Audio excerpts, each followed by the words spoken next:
Welcome to the Zachrilege Cast podcast YouTube video interview program that features me, that's me, talking to some of the best and brightest in the atheist / secular / awesome community.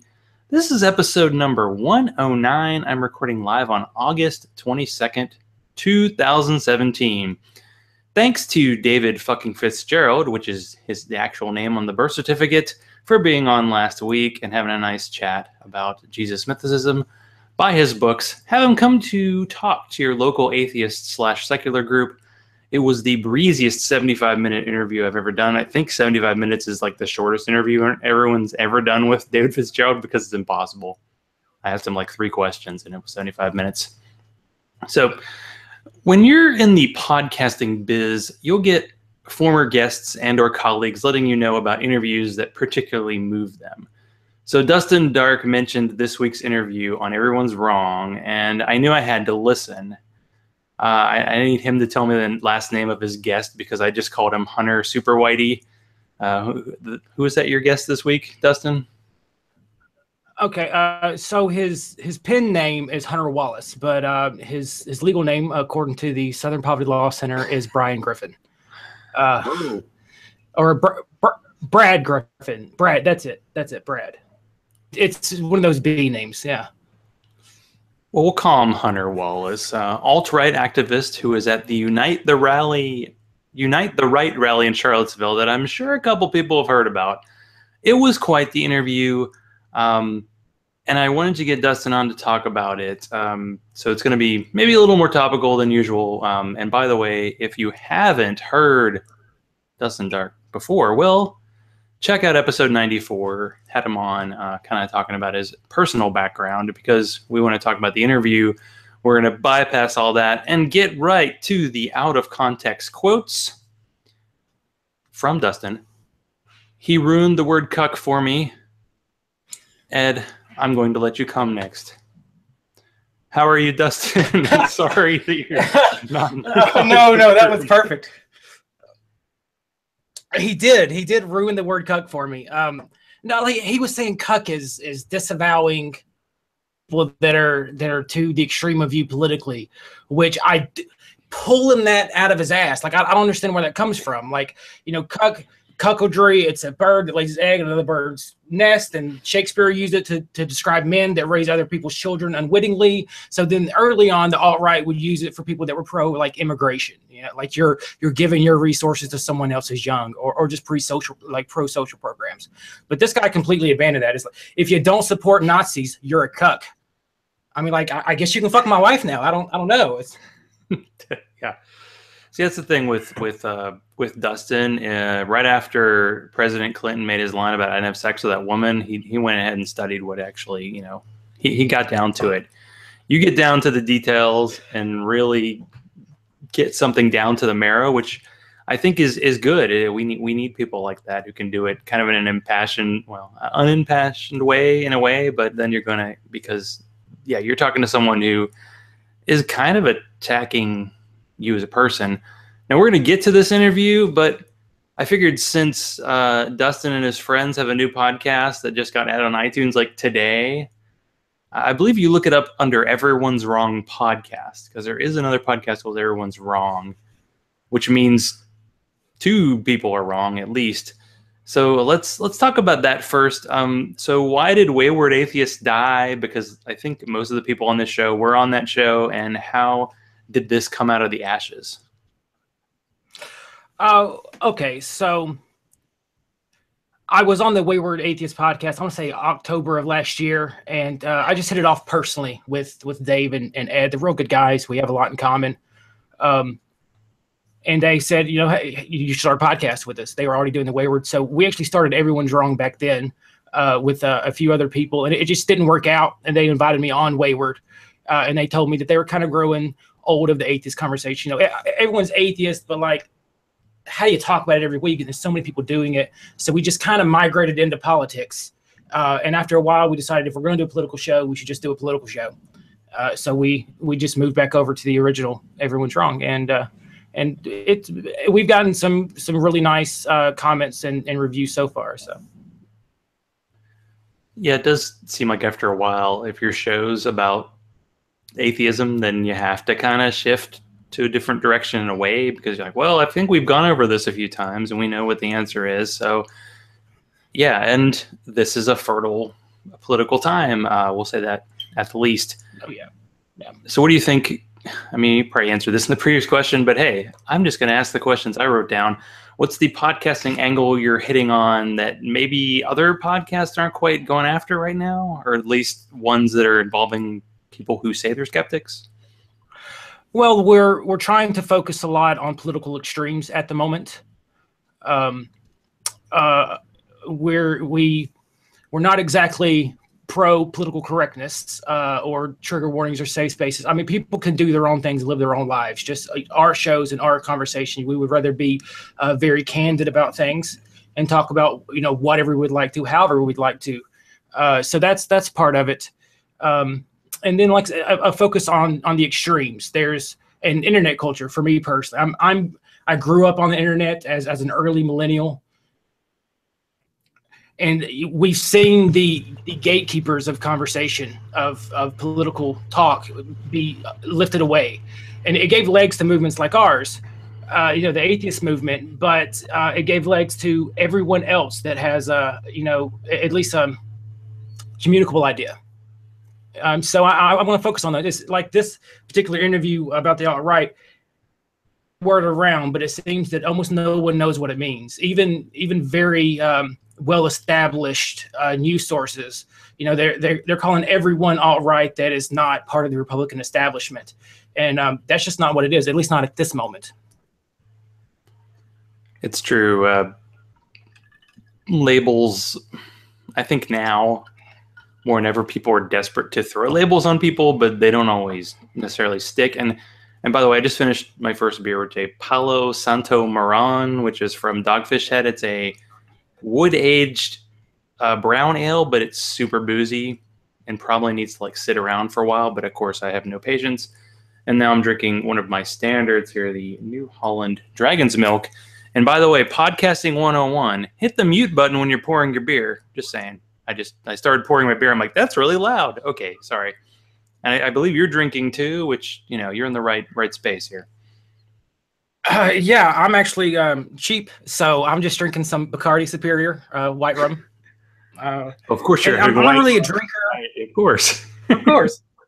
I'm not normally a drinker, but really just hashing out all this Nazi stuff is.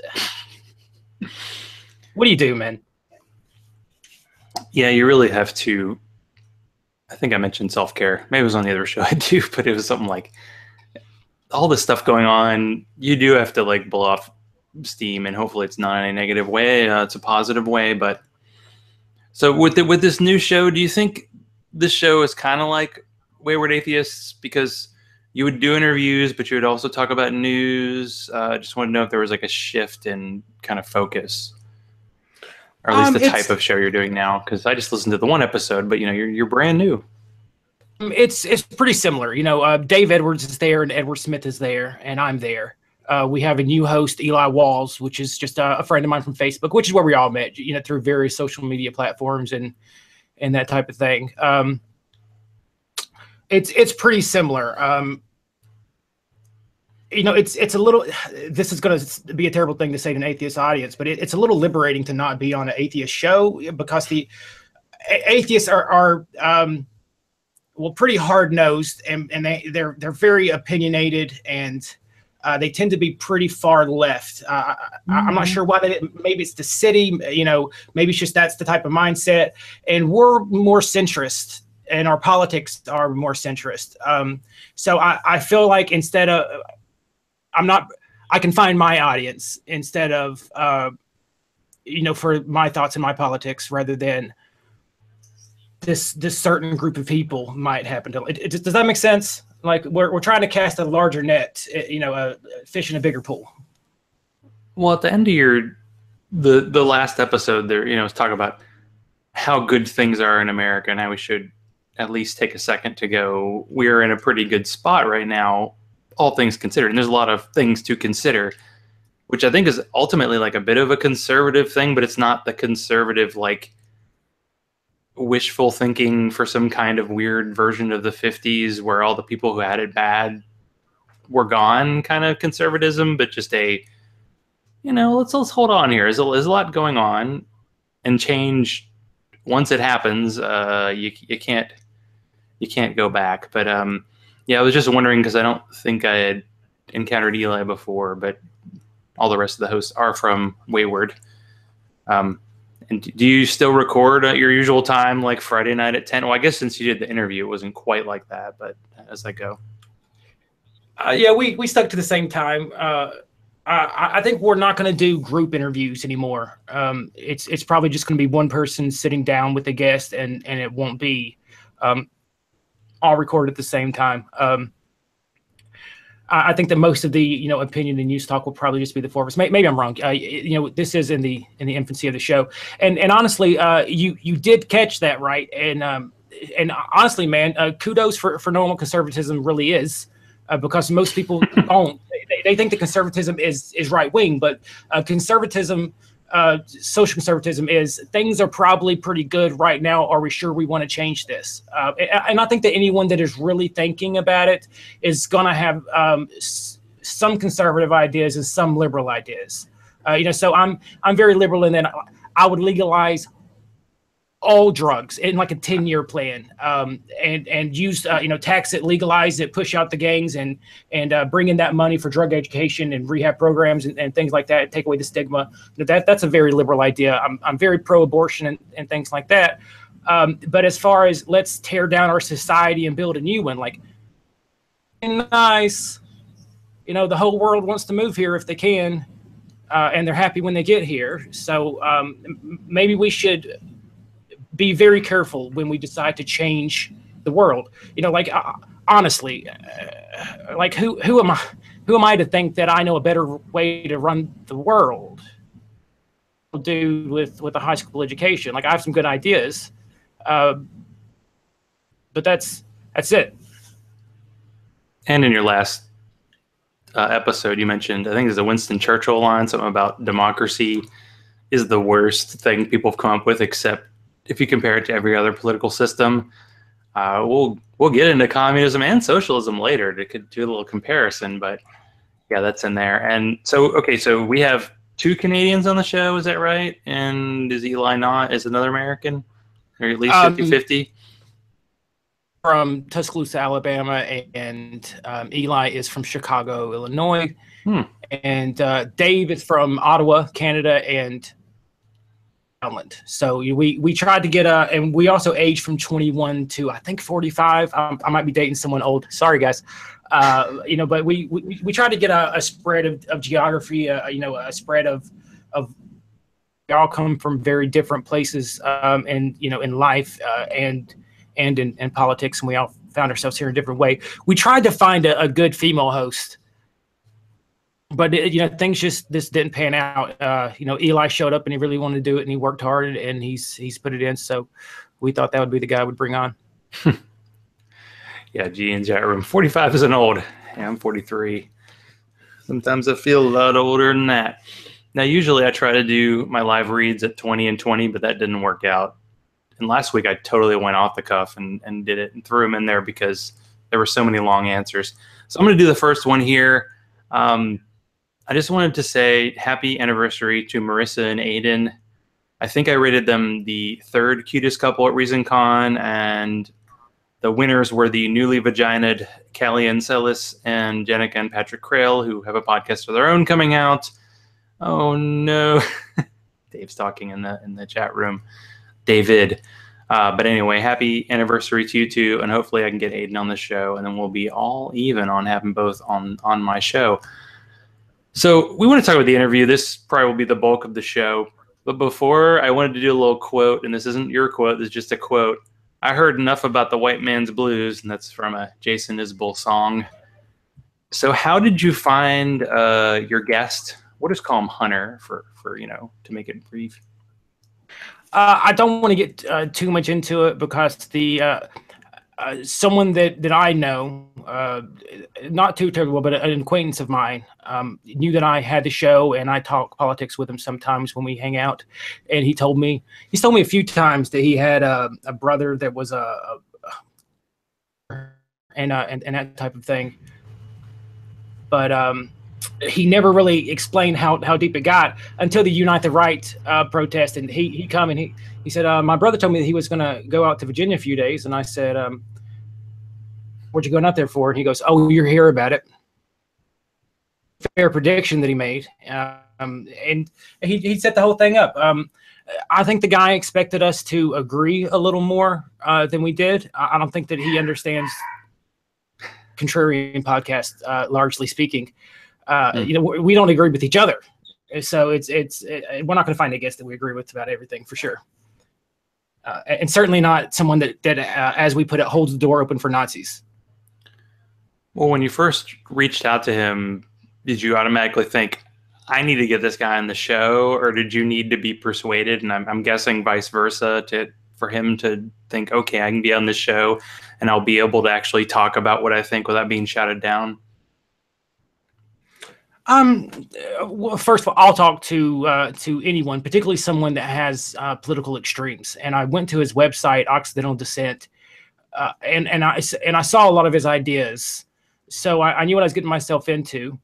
He had no problem showing up. There was, I think I buttered him up for about a day and a half, 2 days. I don't want to yell at you or anything like that. I just want to hear you out, and then me and my buddies will talk about what you say. So it all went pretty easy, and it's actually opened up a door to where a lot of people are starting to reach out to us. Political extremes. So, because we didn't yell at the guy, we didn't call him, a genocidal maniac or anything like that. So, work out. I mean, when you interview somebody, you have to save something for the second interview. So, yeah. So, how long have you been a genocidal maniac? That might be a short interview. There might not be a follow-up after that. Right. And, I didn't want to blow my load on the one guy, So, there's actually another buddy of mine heard about the. You're welcome. So another guy come up to me and told me that there's a local politician that's very, alt-right to alt-right. And he could probably get me an interview with that guy. And I'm looking to interview a lady a gentleman that started a movement called the alt-left a couple of years ago. And now that Donald Trump called Antifa and the combination of counter protesters out left, like they've been attacked as communists and all this type of thing, and they're none of the sort. So, we're gonna on the fringes because they're making their way to the mainstream, and I think people should know what they're getting themselves into. Yeah, I would think you'd be very popular if you are kind of an opposing person and you want to talk to people on the other side, because it doesn't seem like that's happening a lot, so that's a good call. So this guy said pretty early on in the interview that he stood for truth, and of course you stand for truth. So is there an intersection between you two in the Venn diagram of truth? Well, I can find something in common with everybody. And he talked about Southern culture, and part of that is genteel way of being polite while saying terrible things at the same time and doing some terrible things. It's and you're from Atlanta, or at least you live in Atlanta, I know, so you probably know what I'm talking about. There's this hospitable smile that a lot of people here have that I love, and I and I respect that. I take part in myself, but there's certainly like a savagery hiding right under that sugarcoat. I don't know how I got into this. I'm sorry. Bring me back to the conversation, Zach. Well, it's funny that the last comment in the chat room was what I was thinking. Bless your heart. That's a thing you say in the South, but it sometimes can be fuck you. At the same time, it's like, I'm going to be a very polite version of no. But because it is true, like, there's this one thing about Southern culture is being very giving in a way. It's like when you have a party, and you have food available, you have to have at least like 3 times as much food that the people there could possibly eat. But you might totally disagree with the person, but you're going to be personally, kind of nice to them. I mean, cordial. Yeah. So basically, the bottom line is the two of you live pretty close to each other in Alabama, right? So you're both. We do have the same background, because I think he's from Alabama, right? And I don't remember. You mentioned you had lived in Atlanta for a little while. I didn't know if you're from Alabama as well. So you have this shared background, at least, which is unusual, I would say, for just general being able to talk to someone on the internet. But this guy grew up about 75 miles from me, fairly close to me now. And to be honest with you, that's something that I had to consider. I am, I know a family member that knows me and my thing, and so there's no feel safe most of the time, which is why a lot of people are shitty on the internet. The internet feels safe. This wasn't a strictly internet interaction. This is fairly close to home. So you're right there. Well, before I get into more questions, like, is this someone you would actually feel comfortable, like, maybe meeting in person and getting a beer, or getting a drink, or getting a meal together? Sure, I would. I mean, I would meet some more public, let's say. But I'd get together with the guy and have a beer. Pretty much everyone I have a beer, particularly in Alabama, let's say, pretty much everyone that I'm have a beer with, I'm going to disagree with. Not all of them. Not most of them. The majority of them would not have the ideas, and I don't know if the guy disdains me or I'm not going to put any words in his mouth. Listen to the interview and hear what he had to say. He did make it pretty clear that I'm mixed. I don't get to join his club. How do you feel about something like Jim Crow coming back? And even though he just shit on democracy, he talks about how, well, if the people democratically elected Jim Crow, then I guess that's what the people want. Like, no, bitch, I don't become a second-class citizen because most of the people want it there. Like, that's terrible. That's terrible. The majority rules concept sounds great until you're not in the majority. And clearly, when you want a white, whatever ethno thing that is, state, you just will assume that everybody's going to agree with you, or at least enough where it doesn't matter about minorities. And I guess that's the point. He doesn't want to deal with minorities. I mean, that's clearly that. But let's get back to the interview. At the very beginning, you wanted him to kind of rate races in like a 1 to 10. So why did you want to kind of frame things that way with him at the beginning? Okay, so I was in a couple of things there.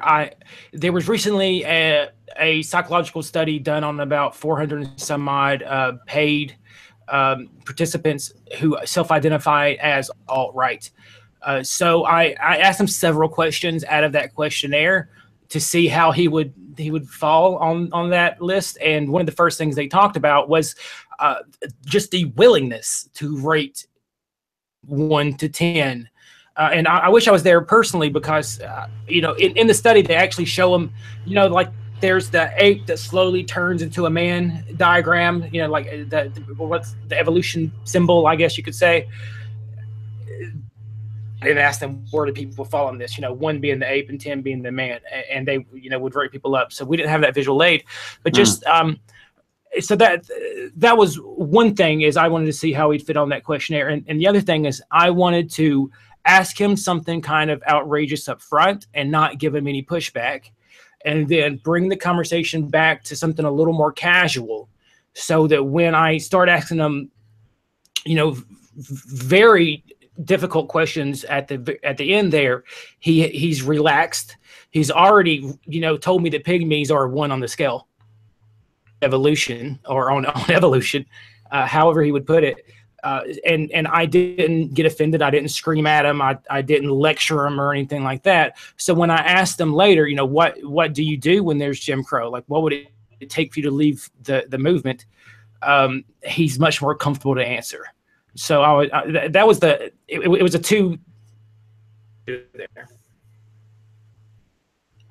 I mean, I don't know if you're like a Game of Thrones person, but I wonder where he'd rate like Tyrion from Game of Thrones. I mean, because that dude's like a 12 out of 10. Just saying personally. Anyway. You know, he wouldn't rate Hillary Clinton, but you know, well, she's educated and she's achieved some things. You know, she was Secretary of State, so you know, I guess his answer would be like, well, you know, I mean, he is an imp, but he's very successful. He's been handed the king. You don't get that, and his father is a very hard man, and he rewarded him anyway. So I'd say that he's fairly involved. He's certainly not a 9. You know, like most white people sitting there, but we didn't rate white people as a 10. Which is, I mean, you know, I guess we're not all quite up there. Some of us, I mean, that's another thing. Like, okay, so this Southern white culture, we get sunburned really easily. So, master race, anyway. But you know, just a little. I know we invented sunscreen, right? Did we? I know we might not have, but it's possible. I would hope. It's according to where you draw the circle and say, like, this is where it was invented. Like, I think that they credit to a white person, but then people would say, well, he got the idea from, you know, tribes in Africa of rubbing mud on themselves. And so it's, you know, it's like a zinc. And so people come up with it. Like, I'm so not concerned with the color of the person that invented shit. I don't care. I was just, you know, I'm going to just throw off who invented sunscreen. And I was like, I bet Dustin knows some shit about that. He's gone beyond, he goes beyond Wikipedia, people. So watch out. Watch out for this guy. He's on the dark web. I have no life. That's the secret. He's in the dark web and then is not saying anything negative about him. Anyway, so what, from your understanding, I mean, you can't get into somebody else's head, but you did talk to him for an hour or 15 minutes and probably a little longer than that. What's this guy's understanding of what the white race actually is? Because there was a time where I feel like in America, like Irish was considered different than Italian and British and German. But now in the last 50 years, it's all been like, well, it's close enough. If you're from like Russia and you're from England, that's the same. So do you think that's what he thought?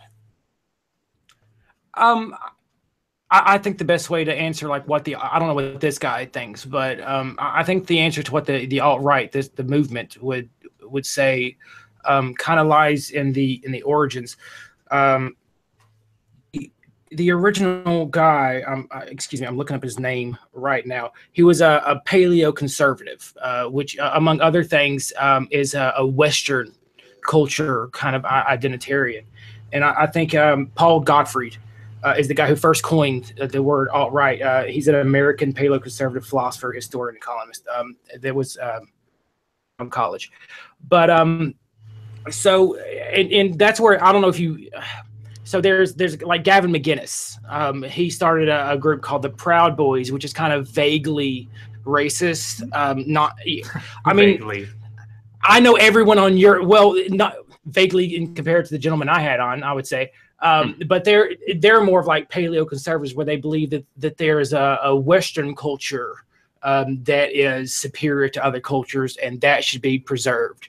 So I think that that when you move into the alt-right, they start conflating the achievements of the Western world, which of course started in the Middle East and spread west, but and accumulated a lot of things from China. It's Western culture is really the best of all the world cultures that we've come across as we explored the globe.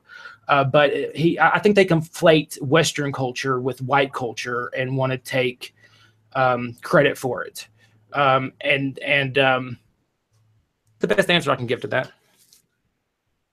I want to know the Republican thing is like that Europe is bad, but the whole idea of this culture superiority has to come from Western Europe.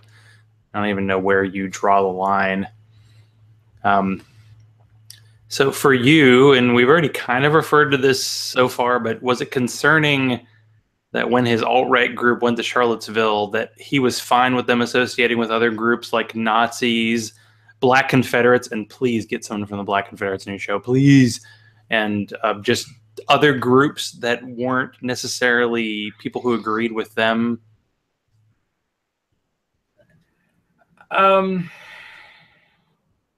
Was there a question there? I got lost in the Black conservatives. I'm really sorry. Did it concern you that he seemed okay to say, well, we need to cast a wider net. So it's not just our alt-right people who are in Charlottesville. We're okay with associating ourselves with like the Nazis.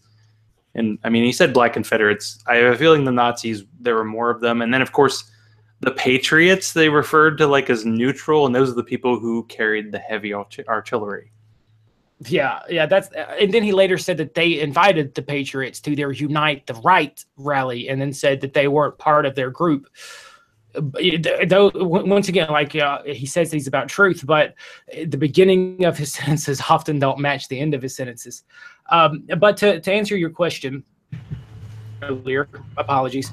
That is actually my main concern. That's the thing that bothers me the most is that when he is legitimizing these movements within his movement. He's want to siphon into the people more extreme than him, and then he gives them cover. I don't know if you're familiar with Sam Harris's argument that moderate religious people give cover to religious extremists because whenever the extremist does something, we point to the moderates and say, well, I mean, this is what most of them are, and so something very similar to that, I think is. And then if he were to ever achieve, and I don't understand how he can't admit this, and I believe that he knows this to be true. I don't want to put words in his mouth, but if he were to succeed in his goals of separating the South from the rest of the country and becoming its own nations, and he is using Nazis and far-right extremists, white nationalists, and we're using not Nazis as a caste term for far-right nationalists, white nationalists, to be clear. I don't mean like actual workers' parties. When they take over, those are going to be the people that take over after that. Or like when they're forming the government, it's going to be the people on their side with all the guns and military training and experience. Those are going to be the ones that take over. They're not going to let this guy be in charge. They're not going to let him be the president. Are they going to? Why would they even let there be a vote? By definition, all the people in their movement are cowards in comparison to them. Why would they continue to serve cowards? I mean, that's true because I feel like, I'm sure you probably saw that the Vice, the 20-minute thing on the Charlottesville, and the one guy they focused on, I feel like they showed all his guns, but I think he had the guns in the hotel room. I don't know if he brought them because that was something that Hunter said is like they didn't bring any guns, but the people who were kind of protecting them did. So I don't even know if that made any difference because they were trying to play off as we're peaceful protesters. Right. I think. I mean, like, this gentleman is a propagandist. That's literally what he does. He spins stories to his narrative and claims that it's truth. So of course he's going to spin everything. Just like, I brought up the car. Let's rephrase that. I brought up the murder from the Charlottesville riot, and the first thing he says is, "Well, I don't want to speculate." And then he starts speculating about how the guy was attacked and acting in self-defense. If you're not going to speculate, the best you can say is it was a terrible tragedy, but we don't have all the facts. We're going to wait. He didn't do that. He said he wasn't going to and then he started speculating and spinning things to his side. And that's what he did the entire time. Because the first thing that he says is like their motto. He comes out with talking points, which is why I wanted to disarm him too, so that he would drop the talking points and be honest with me.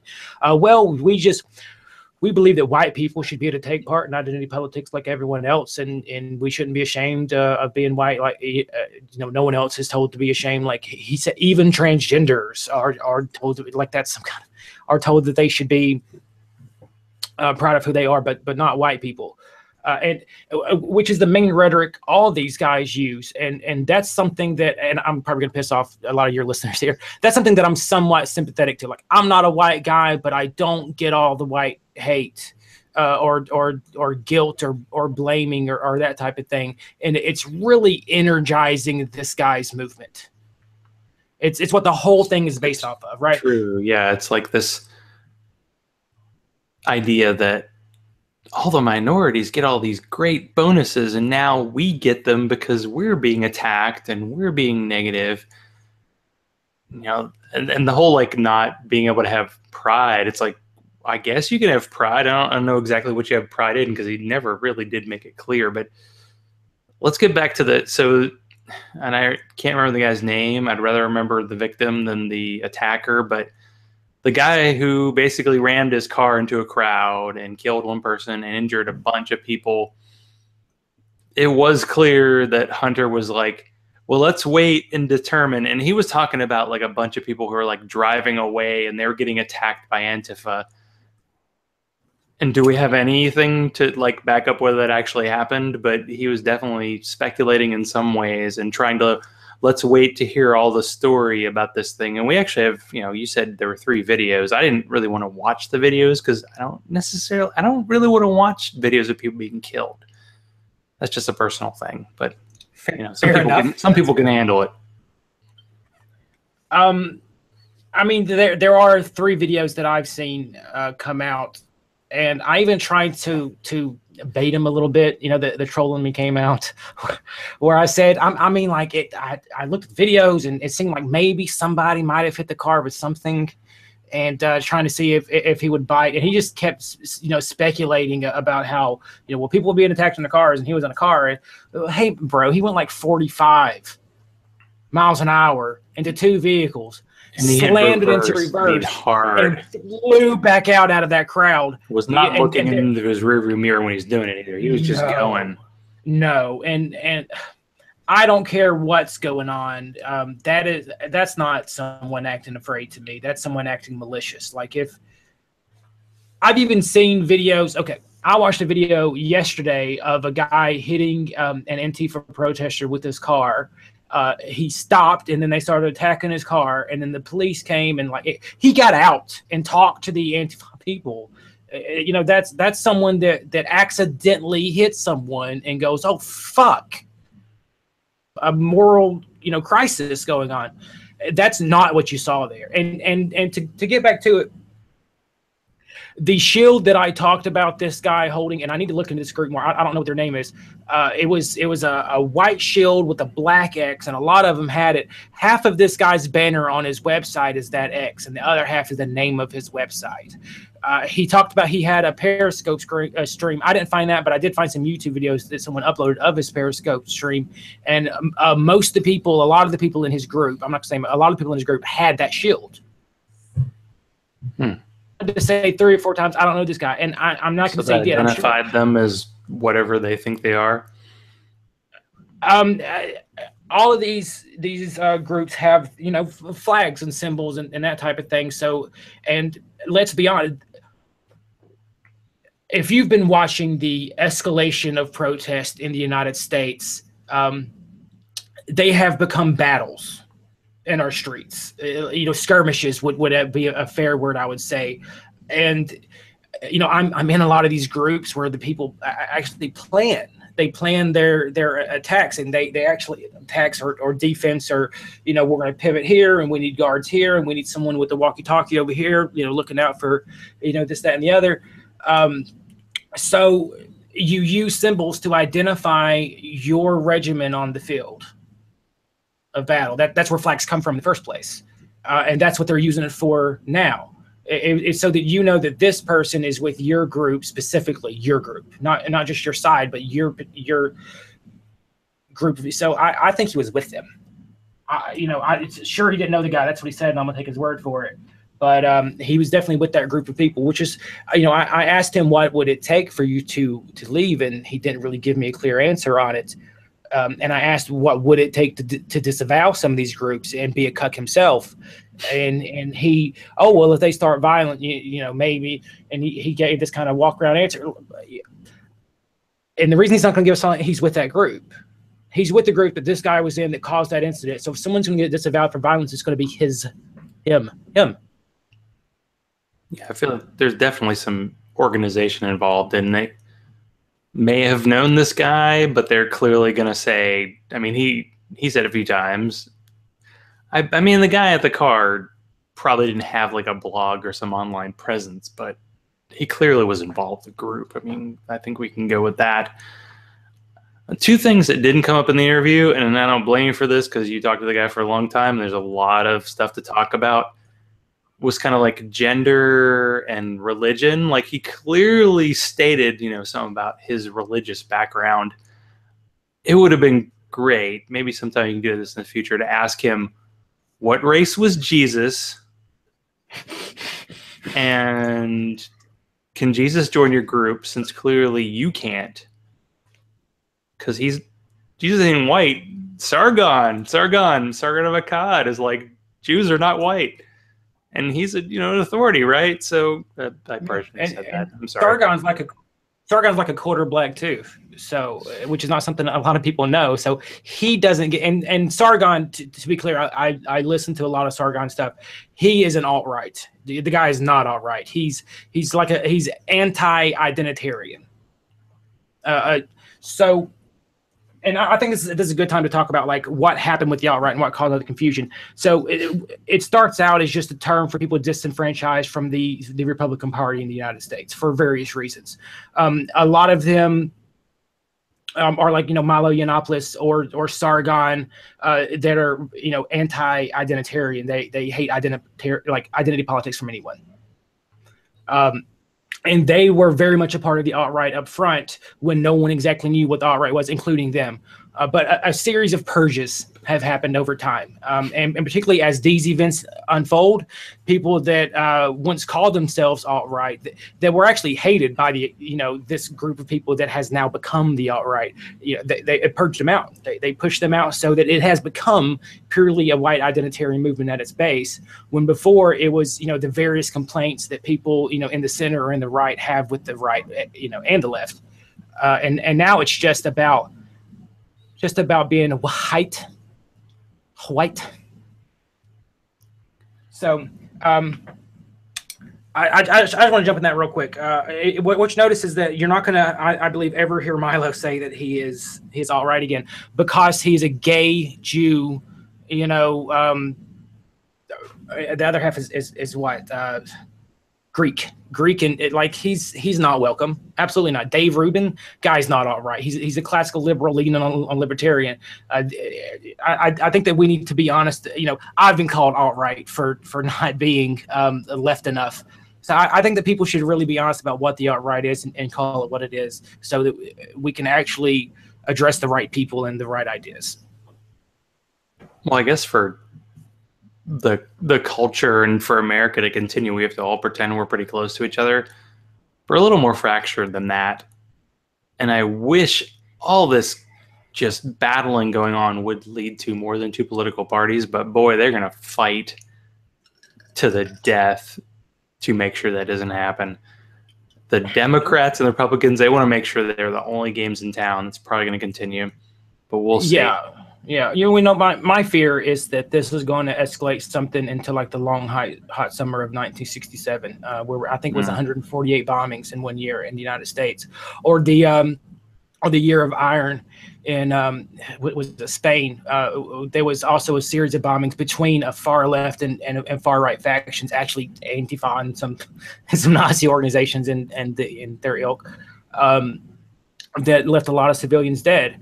And of course the red shirts, the brown shirts fighting in Germany, and that's how we get the Nazis in the first place. So I'm just saying, makes a guy like me unsettled. The white nationalists aren't my friends, and neither are these far left communist and communist sympathizers. I'm not saying that's what all the counter protesters are.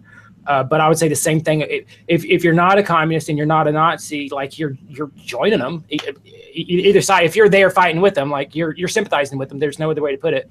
If people want to call me like a Nazi sympathizer, even though you listen to the interview very clearly, not. Because I'm not picking sides, but like no, the people that show up and fight alongside of the communists and the Nazis and are willing to work with them, those are the sympathizers, because that's what that word means.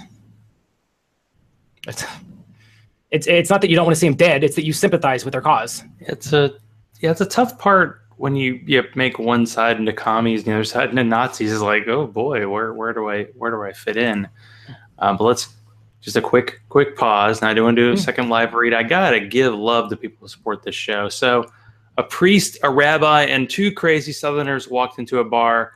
that's the premise of last week's No Religion Required. They actually have a rabbi on the show, and Alex Moreski they've had on before. He's a Christian, so that's something worth listening to, and they're always worth listening to. And I know there's a lot of battling going on in the atheist community. If you haven't noticed, people are like blocking each other and attacking each other. So maybe, find the people you agree with, give them some love. We need a little love right now. I'm guessing during your interview, the time you didn't feel the most love was when he mentioned what he thought of people who were of mixed race. So what was your take then of that? Because you're mixed race, and if you want to talk about kind of your own personal background, just to let people know. Yeah, that's fine. Real quick, like I was raised and I grew up mostly white. I mean, people would ask me where I'm from all the time, and I wouldn't exactly know what they mean. But I'm mixed race. I was taken from my parents when I was 2, but my father is mixed, and it's hard to say exactly what, because his father married a woman that died when I was very young. I never met her, and she was very dark complected, tight curly hair, and no one knows exactly where she comes from, or her genetics come from, let's say. But if you get my grandfather nice drunk, he'll talk about his Geechee woman, which is an island just off the coast of South Carolina that's Black, Native American, and Spanish, and that's where she comes from. And her last name was, or her mother's maiden name was Hernandez, so that at least puts a very strong partial link to there. But I'm dark enough that this gentleman knew that I couldn't join his club.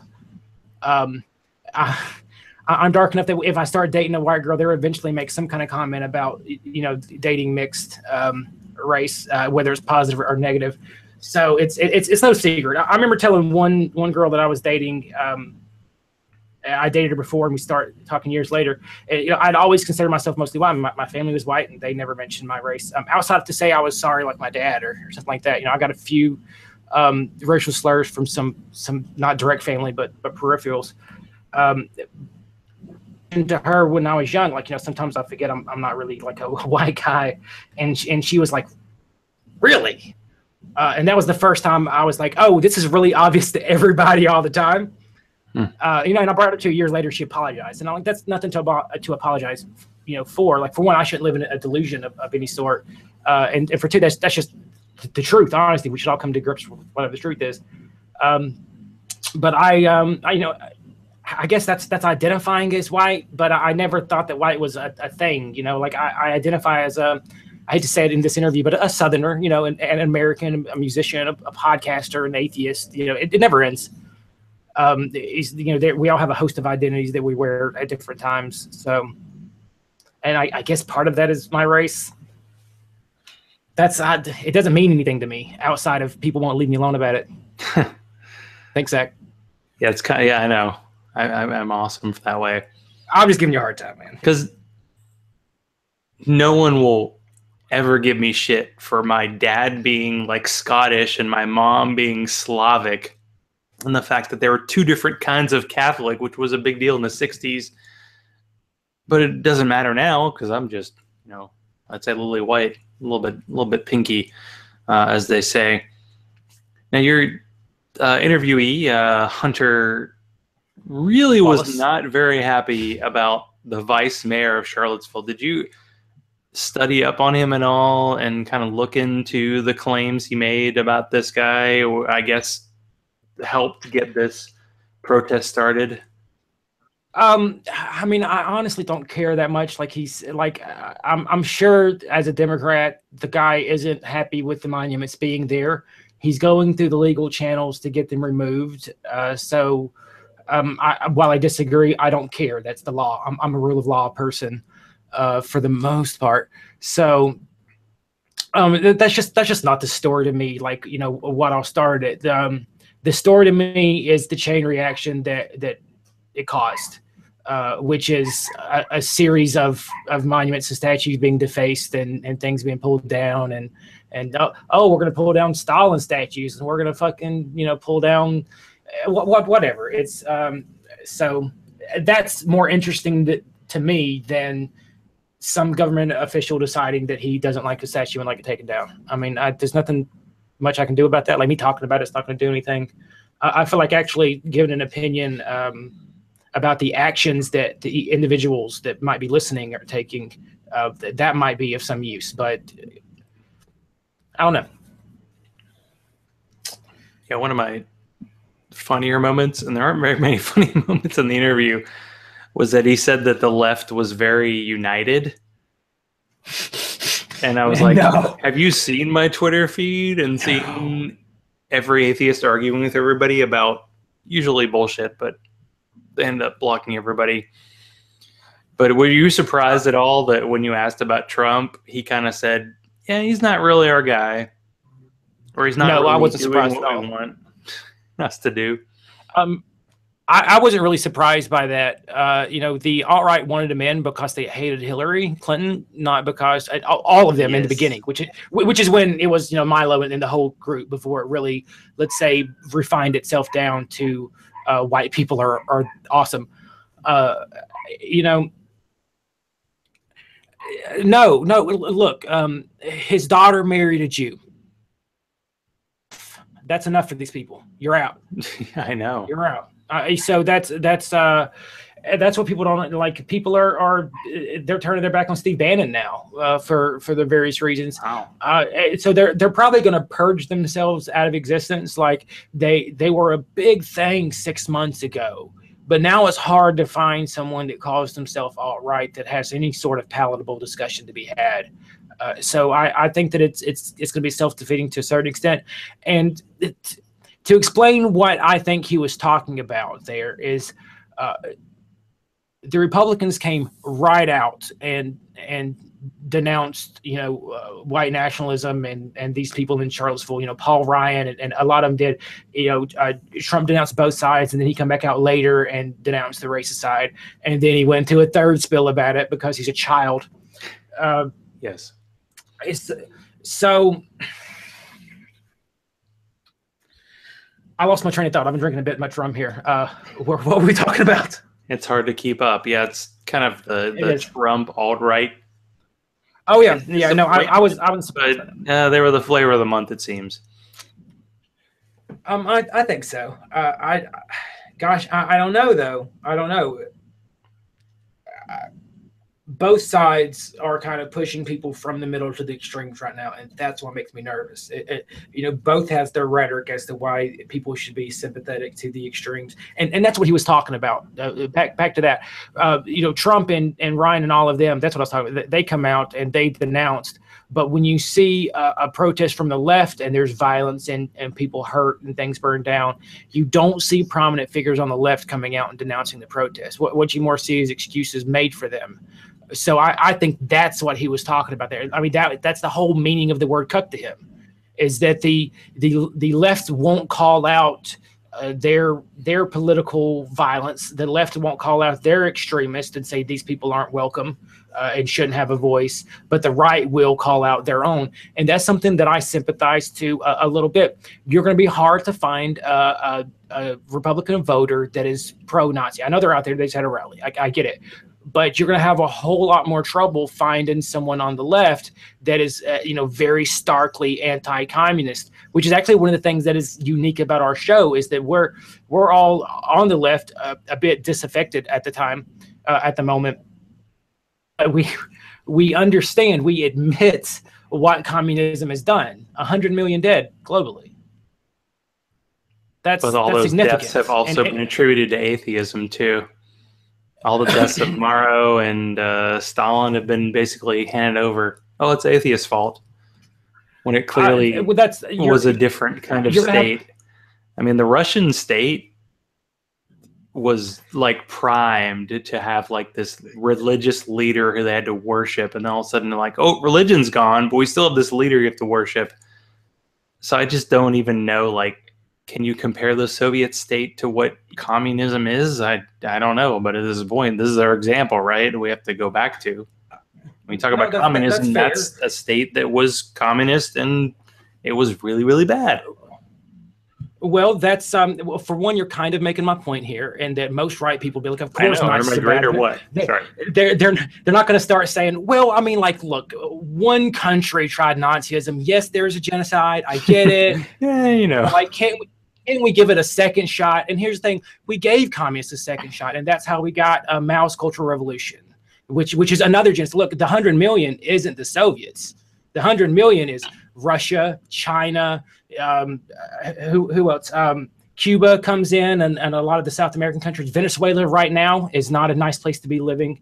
So we actually have time after time after time after time. Communism always fails. Communism always leads to tragedy. It always leads to a genocide of either a cultural genocide or a physical one.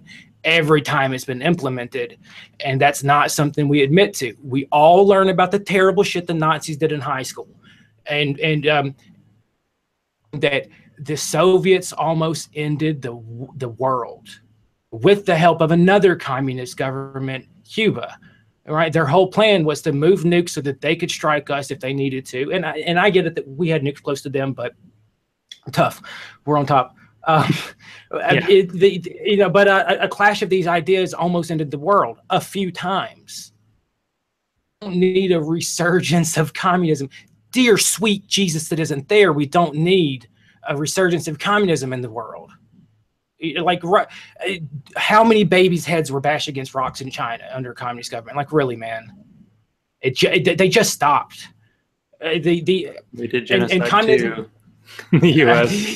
we did our own genocide that didn't get so much history book, acknowledgement. There's a lot of history book on come on. It's not all honest, but there's coverage. There was people here, and now there's us.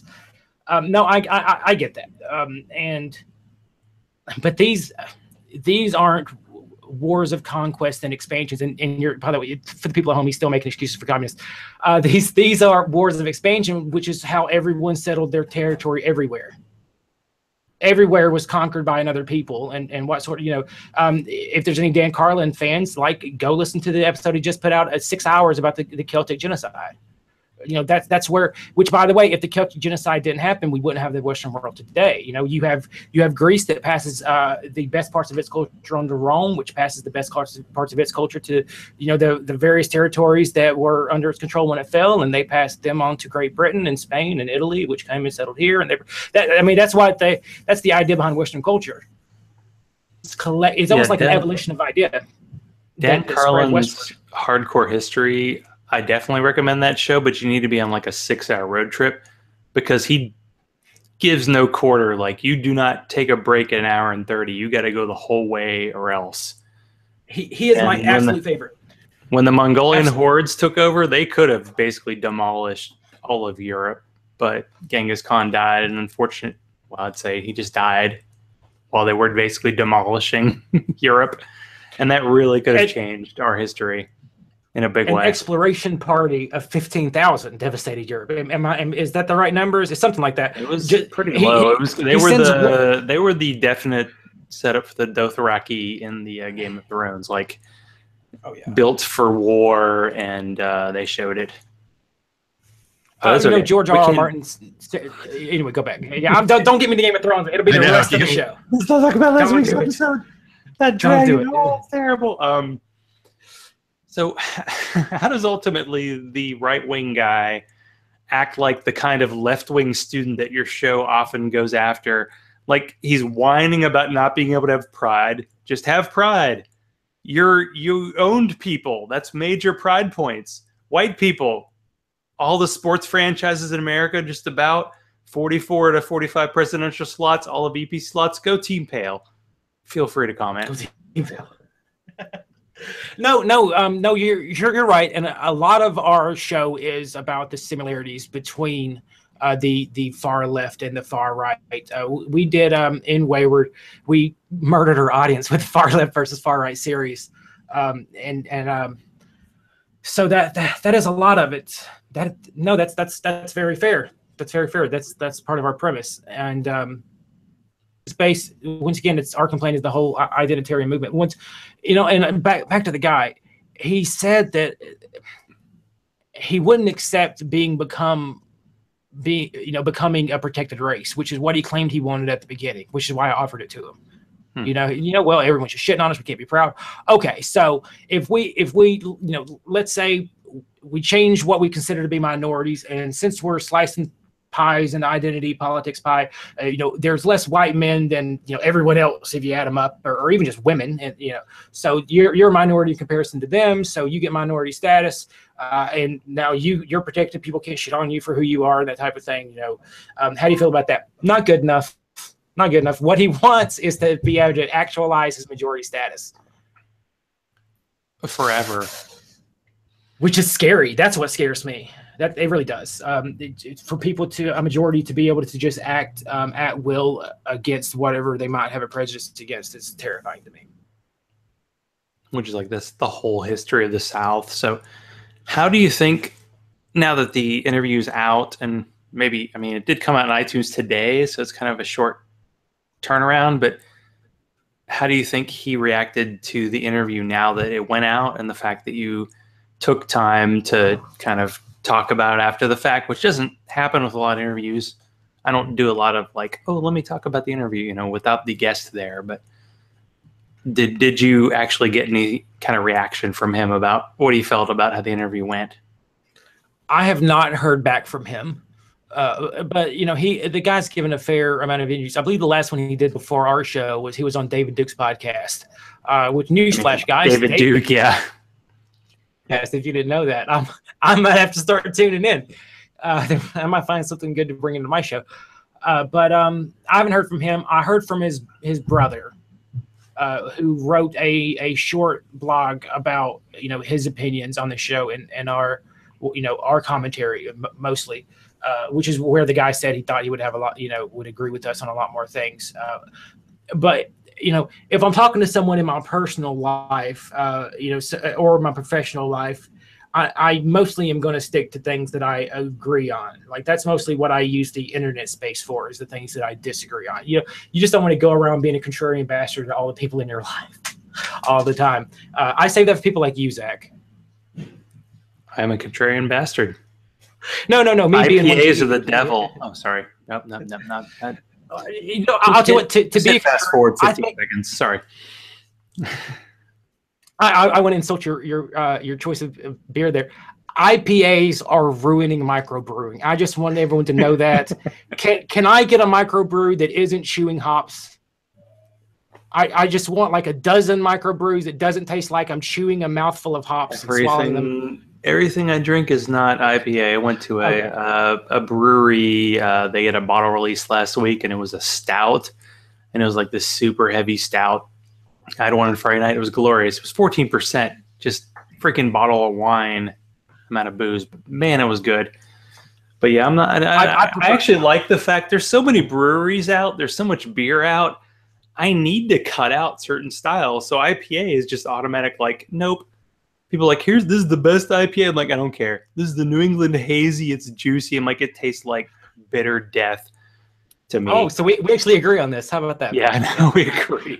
I thought I was throwing shade at interviews. I feel like we haven't actually argued too much, which is, I don't know, is that good or bad radio? But that's the way it goes.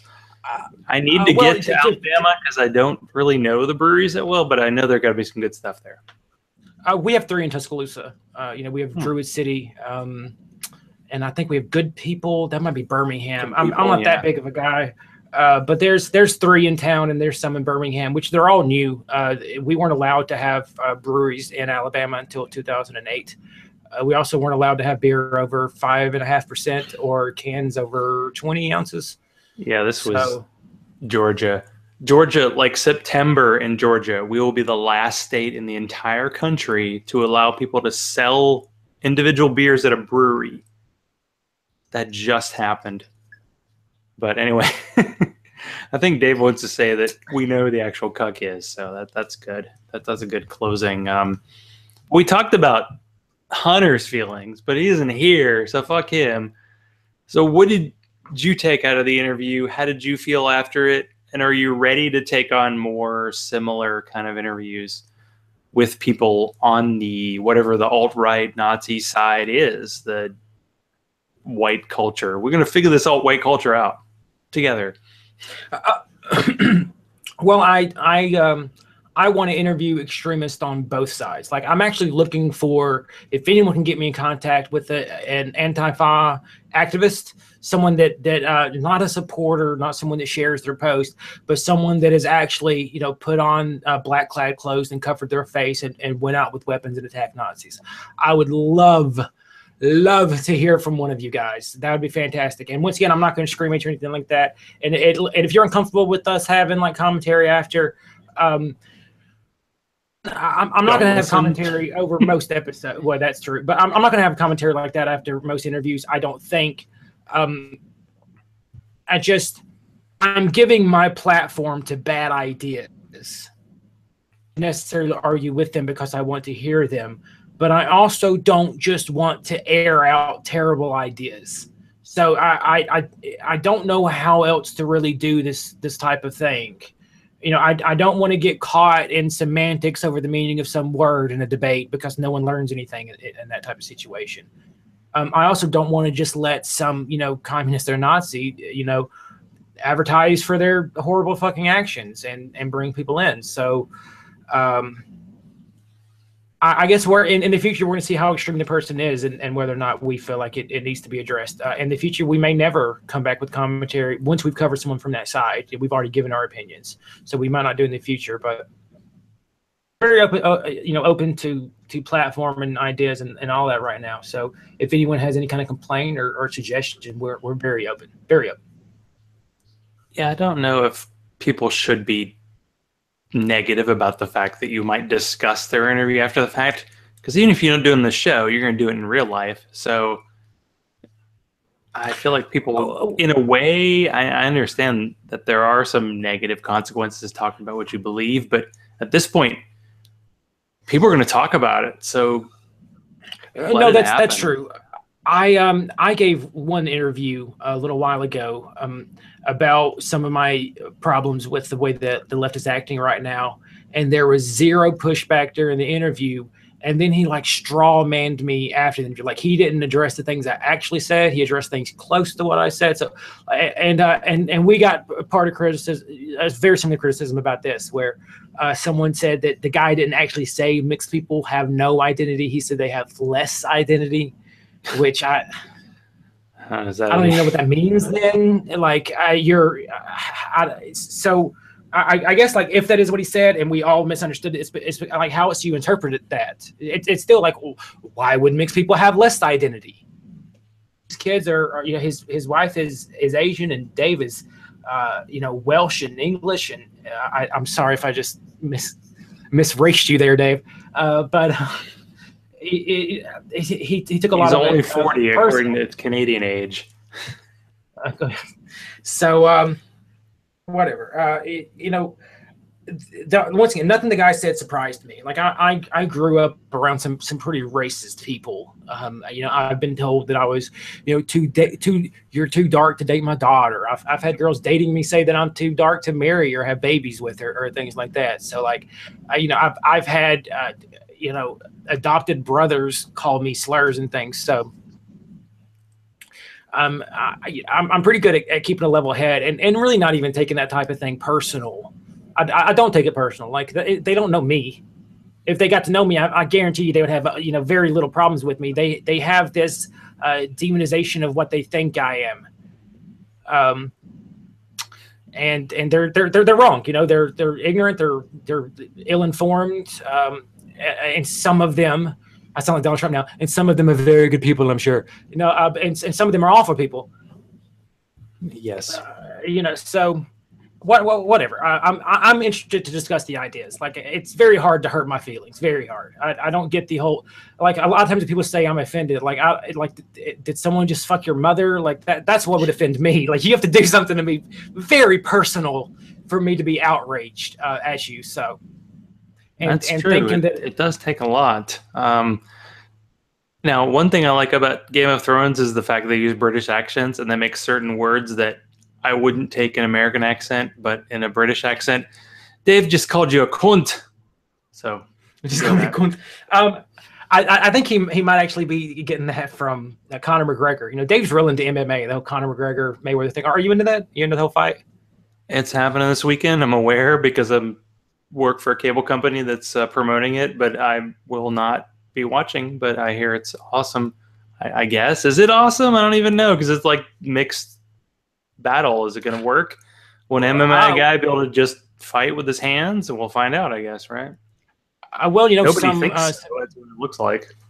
Some video just came out of him decking a professional boxer, you know, so that is a question. You know, he's the most successful MMA fighter of all time. He has multiple belts, more belts than anyone has ever had. He's fought in, you know, way above his weight class and done quite well. So that is the question. Like, is he magic? Is he going to walk into another sport with different rules and be the best defensive boxer of all time? That's what it's about. Chances are he'll lose. But if he wins, it'll be magic. It'll be magic. There's no better word. But it'll probably be 30 seconds. You know, maybe 2 rounds. Everybody will make mad cash. That is for sure. Well, I do want to say that I'm glad that you were telling me about the interview because I might have missed it otherwise. I thought it was really good. Of course, maybe it's because I think you roll with my style where it's like, I don't necessarily want to argue with people because I want to hear them talk. And plus that gives me time to drink, which is always important when you're doing an interview. So I thought it was good. So this is your time to, you know, pimp interviews, talk about your show, wherever people can track you down, all that good stuff. Everything will be in the show notes too.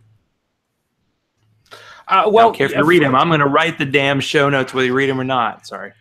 First off, I don't just what you just, you know, you're actually I think you're one of the very few atheist podcast hosts that can stomach me. And I think it is partly Southern culture, you know, like we disagree with people, but, you know, we're still very polite and cordial. You know, you're polite to me and we disagree a lot. And personal messages, you guys have no idea.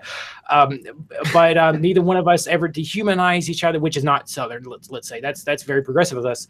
But it's polite conversation. But the new show, you can find us at Spreaker.com/everyone's wrong. You can tweet us at wrong_pod. You can find us at Facebook.com/everyone's wrong. You can find us on iTunes under Everyone's Wrong Podcast. You can email us at everyone'swrongpodcast@gmail.com.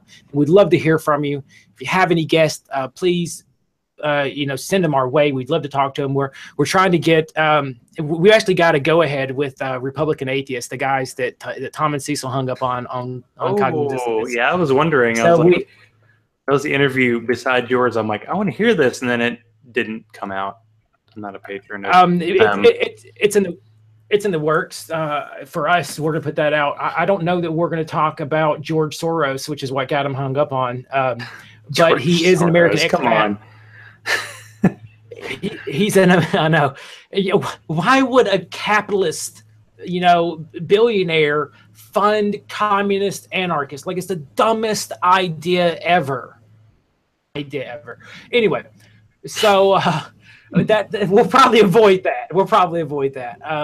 What I talked to him for a little bit, and he said that he's an American expat living in Sweden for the last 2 or 3 years, and he has a lot of opinions on the migrant crisis in Europe. So that's probably what we're talking to him about, which is something that we're actually quite opinionated about as well. We've already done a mass migration into Canada, actually, but a lot of people probably don't know that there's 500 plus people crossing into the Canadian. This is without any kind of checks or anything of the sort, because we're not being as friendly to them. They're huffing it up north and setting up tent cities. You know, the government is, so they're probably going to freeze. Yeah. Dave's got people moving to his house every day. It's something like that. Well, Quebec is where they're most going, which will be very friendly to them, so that's good. But so I'd be interested to hear this guy's take. There's a lot of misinformation about the migrant crisis, so that'll be a hard one to fact check, to be honest. Fact check. Because both sides say the other side is lying, and the government seems to disagree with itself a lot in a lot of the countries. So that's a hard one. And it was worth some other things. So perfect.